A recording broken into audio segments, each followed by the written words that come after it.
근데 중요한 건 저 500이라고 써있는 숫자 위에 생산 연도예요. 1998년이에요. 이게 왜 중요하냐? 엄청나게 중요한데 전에 저 500원짜리 동전은 단 8,000개만 생산이 됐대요. 희귀하다는 거. 보통 훨씬 더 많은 양이 생산이 되는데 정확한지 모르겠는데 8천만 개가 생산이 되어야 하는데 그 해에는 IMF가 터졌잖아요. 동전을 많이 썼대요. 동전 만들 일이 없었대요. 안 만들어도 될 정도였대요. 근데 안 만들긴 그래서 그냥 8,000개만 찍은 거예요. 그러니까 다른 거에 비해서 엄청 적잖아요.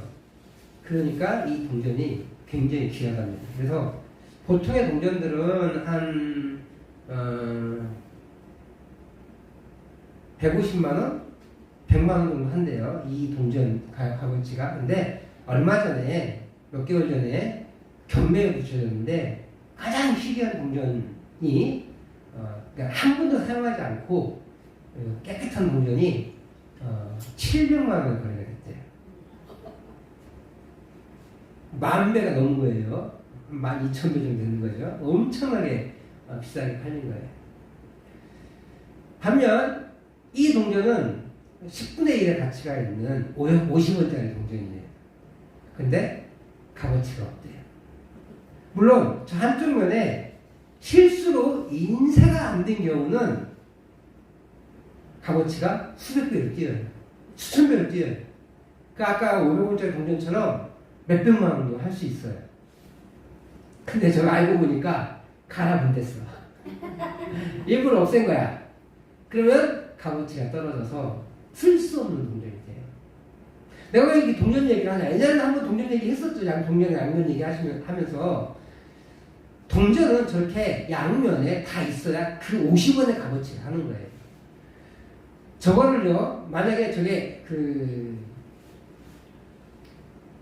에러 동전이라고 하는데 실수로 인해서 한쪽 면이 인쇄가 되지 않았던 동전일지라도 그 동전을 가지고 갔으면 50원의 값어치는 못해요. 다만 저건 왜 동전의 값어치가 높아져요? 희귀하니까 그 수집가들이 나 그보다 더 비싼 금액을 내고 내가 살게 라고 하니까 이 희귀성 때문에 이 가치가 형성되는 거지 50원의 역할을 못하는 거예요. 가치가 없습니다. 왜 어떻게 해야 가치가 있어요? 저기에 이삭이 맺혀져 있어야 되고 50원이라고 쓰여 있어야 값어치가 있는 거예요. 근데 있잖아요. 하나님의 속성이 정의와 사랑인데 하나님은 사랑이시고 하나님은 공의 하나님이시라고 얘기하는데 그 두 속성 중에 그 두 속성은 동전의 양면과 같아요. 그 하나님은 사랑이 있으십니다. 사랑이 많으십니다라는 고백은요. 사랑이 없어도 하나님의 성품에 문제가 없는 거예요. 근데 하나님은 사랑이십니다라고 하는 순간 그 사랑이 없으면 하나님의 그 가치는 무너지는 거예요. 그런데 하나님은 또 정의의 속성을 가지고 계세요. 정의라는 속성은 따로 나타나 있지는 않지만 하나님은 불의를 참지 못하세요. 그래서 하나님은 당신을 돌격하시는 하나님이라고 표현했거든요. 죄 앞에서 그 죄를 심판하시는데 당신의 그 뜻을, 하나님의 뜻을 제어하지 못한대요. 그래서 돌격하시는 하나님이라고 표현해요. 그런데 이 하나님의 정의와 사랑은 모순돼요. 정의는 뭐예요? 죄를 심판하는 거잖아요. 죄에 형벌을 가하는 게 정의예요. 반면 사랑은 뭐예요? 그 죄를 용서하시는 게 사랑이에요. 그래서 정의와 사랑의 하나님은 불과 그 기름의 관계입니다. 합쳐질 수가 없어요. 한꺼번에 성립될 수가 없어요. 죄를 벌하는 것이 정의이고 죄를 용서하는 것이 사랑이기 때문에. 근데 조금 이상하지 않으세요? 정의의 하나님이라는 말보다 좀 더 우리에게 익숙한 단어는 사실은 공의의 하나님이죠. 그죠? 근데 왜 제가 굳이 공의라는 말을 쓰지 않은 이유가 뒤에서 밝혀져요. 우리가 접하는 이 하나님의 사랑은 정의가 없이는 이루어질 수 없는 사랑이에요, 사실. 그럼 하나님에게 있어 정의와 사랑의 의미가 뭔지 좀 살펴보자 합니다. 하나님의 정의가 무엇이냐? 하나님에게 있어서 정의는 죄를 심판하는 거예요. 우리가 사회에서도 인정되고 있는 정의를 말하는 거죠. 그리고 하나님에게 있어 죄에 대한 심판은 죽음뿐이에요. 로마서 5장 12절 말씀 같이 한번 읽어보도록 하겠습니다. 같이 5장 12절 말씀 같이 읽습니다. 시작. 그러므로 한 사람으로 말미암아 죄가 세상에 들어오고 죄로 말미암아 사망이 들어왔나니 이와 같이 모든 사람이 죄를 지었으므로 사망이 모든 사람에게 이르렀느니라. 아멘.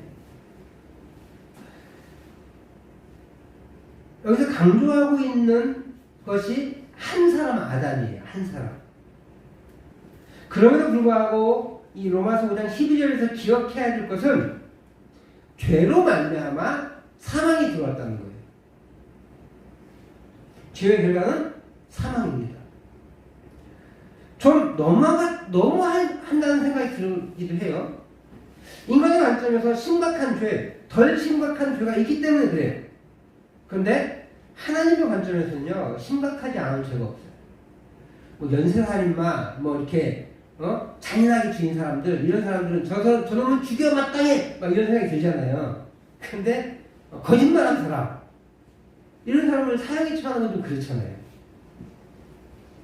그리고 우리 관점이, 하나님의 관점은 이 죄나 저 죄나 똑같이 심각하다는 거예요. 모든 것이 심각한 죄예요.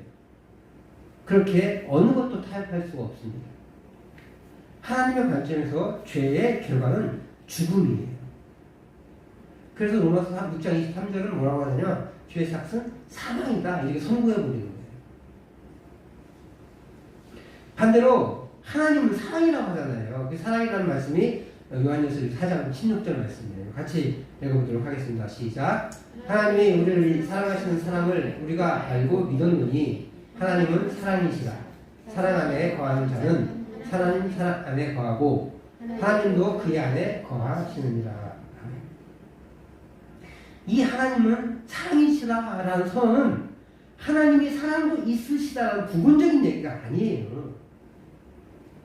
전체의 속성이 사랑이라는 의미를 가지고 있어요. 하나님에게 있어서 사랑 빼면 아무것도 안 남는다는 거예요. 그 속성이라는 단어가 그만큼 중요해요.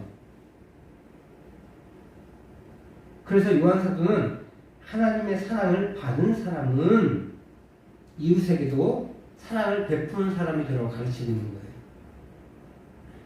사랑의 속성이 뭐예요? 용서하는 거 아니겠습니까? 품어주는 거 아니겠습니까?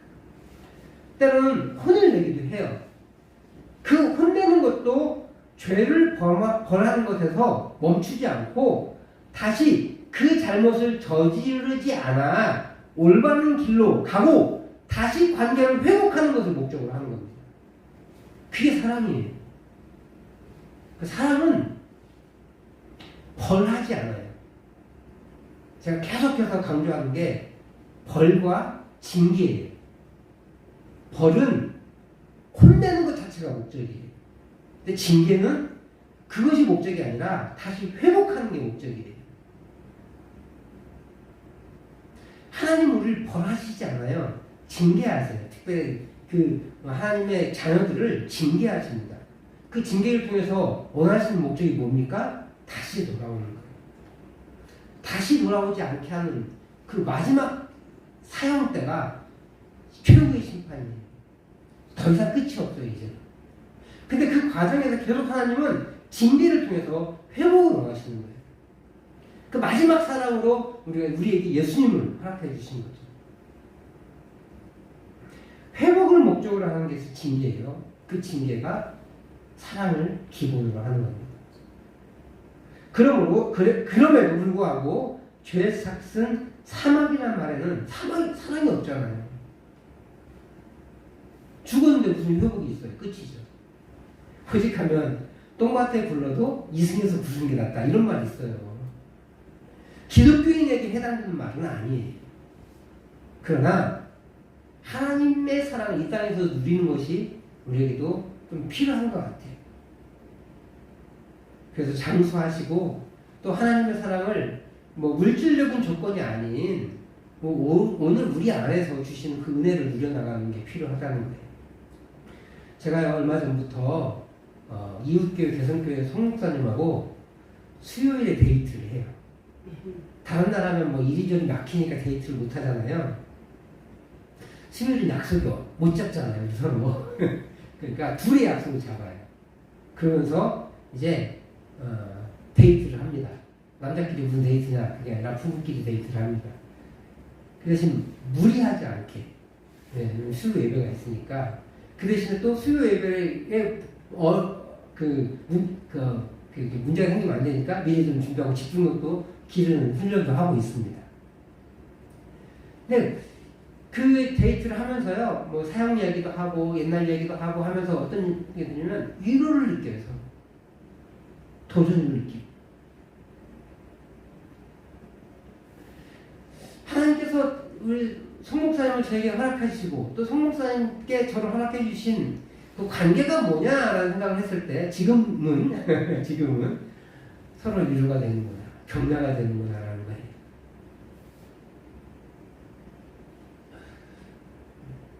너무나 같은 마음을 가지고요, 이 시골에서 하나님의 은혜를 누리고 있는 것들을 나누면서 힘이 되고 위로가 되고 격려가 되더라고요. 그러니까요, 살아있어야 이런 것도 누리는 거예요.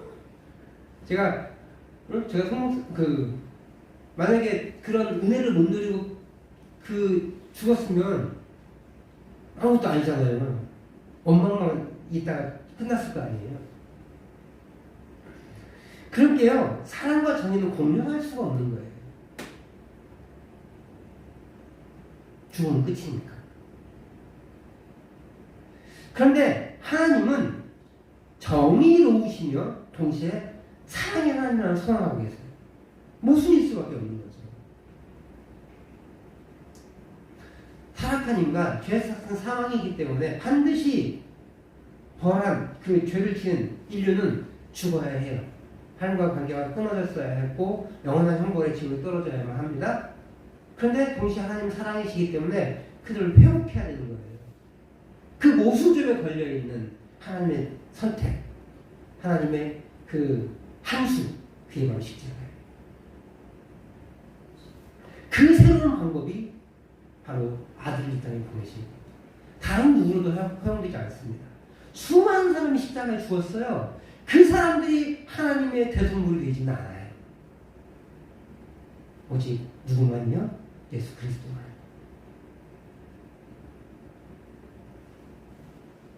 완전한 하나님이시면서 완전한 사람이시고, 그런데 죄가 없으신 그분만이 우리 대속을 하실 수 있으시고, 또 그 하나님의 방법이 십자가라는 거예요. 지난주 주일날 그 말씀 나눴죠. 그 저주의 나무에 달리신 그 저주를 지고 가신 것, 그것이 십자가라는 거예요. 하나님의 사랑을 요한일서 4장 10절에서 기록하고 있어요. 화목제물로 아들을 보내셨다는 거예요. 이 하나님은 사랑을 선택하셨습니다. 같이 요한일서 4장 10절을 같이 읽어보도록 하겠습니다. 시작. 사랑은 여기 있으니 우리가 하나님을 사랑하는 것이 아니요 하나님은 우리를 사랑하사 우리 죄를 속하기 위하여 화목제물로 그 아들을 보내셨음이니라. 하나님 편에서 우리에게 손을 내미셨습니다. 그것이 아들을 이 땅에 보내셔서 십자가에서 화목제물로 삼으신 거예요. 이것이 하나님의 공의입니다. 정의의 하나님이고 사랑의 하나님이에요. 이 둘이 합쳐질 수 없잖아요. 근데 동전에 옆면이 있는 거 아세요? 그 옆면 합쳐질 수 없지만 합치게 만들어진 그 옆면이 바로 공의의 하나님인데 그 공의의 하나님의 방법이 무엇이냐? 십자가예요. 하나님의 공의가 정의와 다른 점이 바로 그 사랑이 들어갔다는 거예요. 정의는 사랑이 없어요. 그래서 제가 일부러 아까 공의가 제 입에도 익어요. 근데 공의라는 말을 일부러 쓰지 않고 정의라는 말을 계속 쓴 이유는 그 정의에는 사랑이 포함되어 있지 않기 때문에. 그런데 이 정의에 모순되어 보이는 사랑이 포함되어 있어서 만드신 것이 무엇이냐? 공의예요. 그 공의를 이룰 수 있는 길이 무엇이냐? 십자가예요. 사랑을 기반으로 해서 당신의 아들이 죄의 값을 치르게 하신 것이 바로 하나님의 공의입니다. 그래서 우리는 정의의 하나님이라고 하지 않아요. 뭐라고 해요? 공의의 하나님이라고 얘기해요. 정의와 사랑을 합쳐서 공의의 하나님이라고 얘기하는 거예요. 동전의 앞면과 뒷면이 동시에 존재해야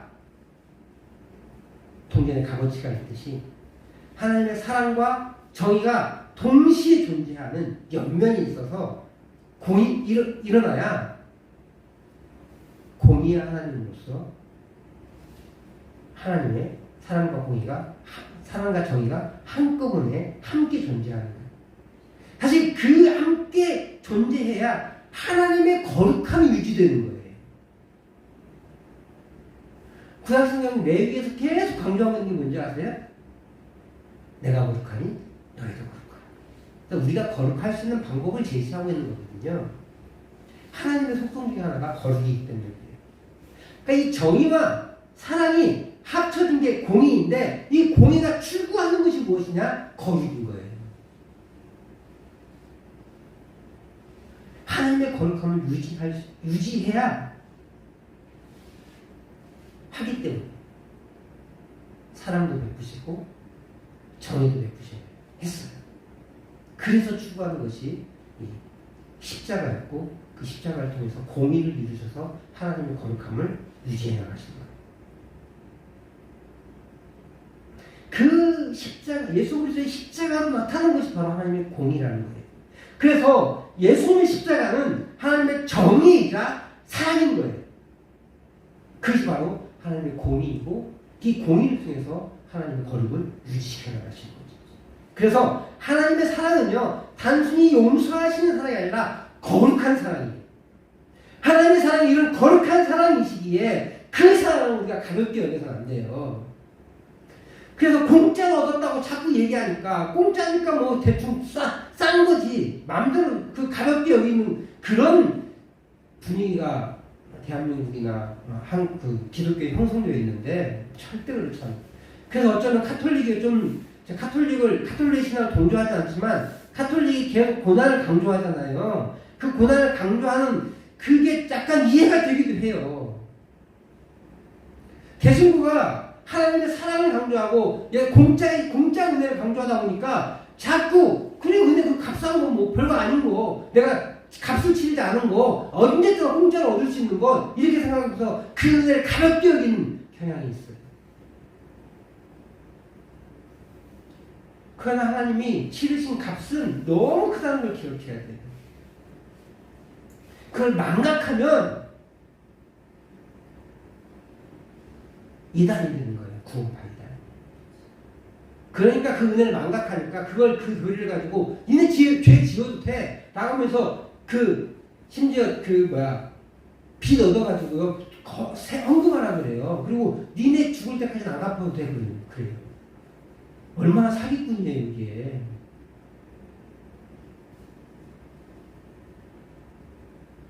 하나님의 은혜를 그렇게 값싸게 취급해버리는 인간들이 있어요. 그게 개신교의 맹점이에요. 은혜만 얘기하다가 사랑만 얘기하다가. 그냥 이 하나님이 지으신 값이 너무나 크다는 걸 기억해야 돼요.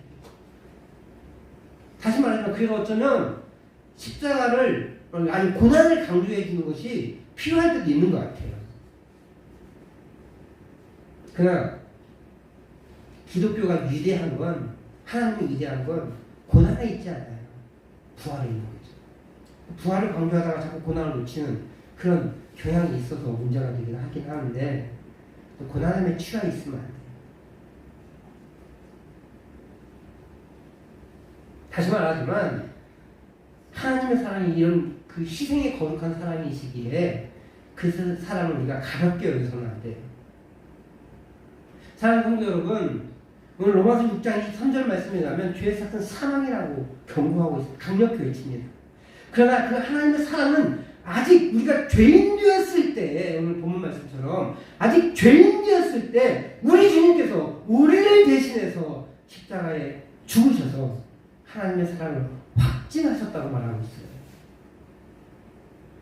하나님의 사랑은 십자가에서 나타났습니다. 그 십자가는 동시에 하나님의 정의를 확보하고 있는 거예요. 우리 모든 인류의 죄를 지고 대신 지고 십자가를 가셨기 때문에 그렇습니다. 그 십자가를 통해 죄 삭슬 치렀고 그 십자가를 통해 율법의 요구를 완전히 이루신 거예요. 우리 인간은 율법의 요구를 이룰 수가 없습니다. 죄 없으신 주님만 그 율법의 요구를 완전히 이룰 수 있으신 거죠. 그렇게 우리 주님의 십자가는 하나님의 정의이자 사랑, 즉 공의인 거예요. 그러므로 사랑하는 성도 여러분, 오늘 우리가 이 십자가를 대할 때 가벼운 마음이 되어서는 안 되지만 동시에 예수님이 이 십자가에서 이루신 그 사랑을 너무 고통스럽게만 생각해도 안 되는 거예요. 기독교는요, 균형 감각이 있어요, 항상. 이 균형 감각이 참 필요합니다. 고난과 사랑도 균형 감각이 필요해요. 그래서 오히려 우리가 십자가의 그늘 아래 쉴 수 있어야 합니다. 예수님이 이루신 그 사의 능력을 우리가 누릴 필요가 있어요. 그 사랑이 우리를 쉬게 합니다. 그 십자가의 사랑을 통해 우리가 하나님께 영광을 올려드릴 수 있는 것입니다. 하나님은 이 십자가를 통해 하나님의 사랑을 확증하셨습니다. 그 십자가를 통해 하나님의 공의를 이루신 거예요. 그래서 우리는 정의의 하나님이라고 하지 않고 공의의 하나님이라고 해요. 찬양 중에 예수 하나님의 공의라는 찬양이 있는데 좀 어려워서 좀 같이 안 부르는데 그렇습니다. 예수님께서 하나님의 공의가 되셨어요. 그래서 율법의 요구를 완벽하게 이루셨어요. 그래서 우리의 대성물이 되실 수 있으신 거죠. 우리가 여전히 죄인 되었을 때 아들을 이 땅에 보내심으로써 그 사랑을 완성하신 것입니다. 우리 성도님들이 그 십자가의 그늘을 누리시기를 축복합니다. 그 십자가의 은혜를 기억하시고 간직하시고 너무 세파에 찌들려가지고 십자가의 은혜를 놓치지 않고 주의 십자가의 은혜를 그늘 아래서 쉬어나갈 수 있기를 바랍니다. 죄가 더 이상 우리 존재하지 못한다고 하잖아요. 그 죄 지은 거 그 때문에 너무 속상해하지 않고 내가 예수님 말씀대로 살지 못하는 것에 너무 주눅들 필요가 없어요. 당당할 필요가 있습니다. 다시 회복하면 되지. 다시 회복하면 되지라는 마음을 가지고 죄를 미워할 필요는 있어요. 죄를 미워할 필요는 있지만 죄 지은 것에 대해서 자꾸 주눅들 필요가 없어요. 물론 그 지은 죄 내 안에 마음에 걸리는 죄들이 있잖아요. 그것까지도 애써 무시할 필요는 없습니다. 그걸로 인해서 하나님께서 주시는 감각들이 있거든요. 그 감각들을 기억하면서 하나님 내가 다시는 그 죄에 빠지지 않게 하여 주시옵소서 라고 기도할 필요가 있어요. 그러나 죄책감을 가지고 그냥 그렇게 주눅들 필요는 없다는 거예요. 무엇보다 우리가 십자가의 그늘 안에 있을 때 마음을 평안을 찾을 수가 있습니다.